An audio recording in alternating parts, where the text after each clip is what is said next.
Howdy, Sam Flippin, we're looking at ecological succession.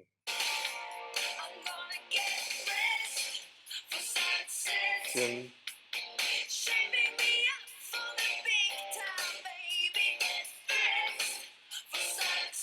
um,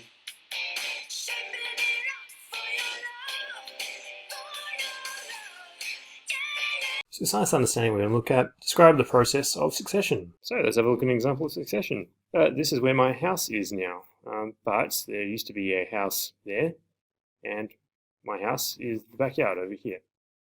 If we have a look, we can see it was bulldozed and the land was flattened. Then about 3 or so months later, we went back and we had a look and we took these photos. So you can see there's been some change.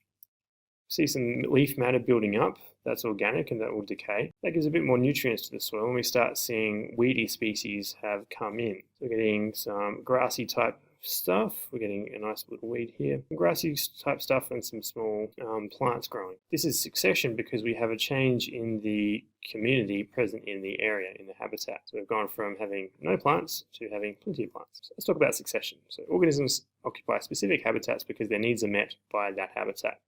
And they also have particular adaptations that allow them to survive and reproduce there. Succession is where the species composition of a community changes over time. This is caused by the species that are present themselves, as well as changes in the abiotic components of the ecosystem. But the key thing is the presence of the biotic components change over time, and because there's change, we get new biotic components coming in, and we get changes of species. So how does succession happen?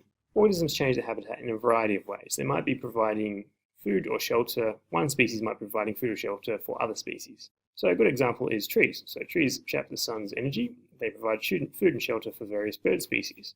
The bird species coming along might be bringing seeds that they're carrying within them, and that might lead to new species of plants growing. Trees can also start to break up rocks. So roots can go into the soil and they can break up rocks. They can also change the composition of the soil by when we have leaves falling on them, the organic matter can break down the leaves and that can change the nutrient makeup of the soil. We get more decomposition of dead material, and that means there's more nutrients available, and that means more species might be able to come in. If we look at habitats that are completely devoid of life, then we can have a look at succession as it occurs. A good example of this is a lava flow. So this is a lava flow. So the lava coming out of a volcano, it solidifies into rock, and that rock is very, very solid.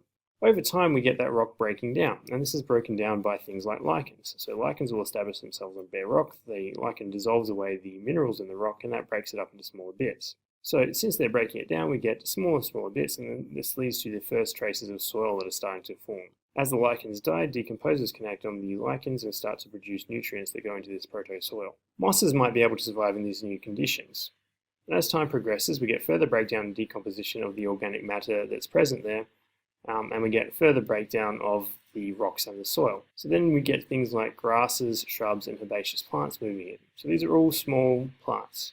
As we get plants moving in, we get consumers starting to come in too. So we get birds that will follow the plants as they come in, and also flying insects, of course, since they can move from area to area. As we get these insects and birds coming in, we get things like seeds being carried, we get pollinators coming around. So we get the opportunity for seeds to be dispersed and also for pollination of other plant species to occur. And this process continues. As succession continues, you get one group of organisms being replaced by other organisms. As the ecosystem matures, we get slower growing species replacing really fast growing weedy species, if we're talking about plants in particular.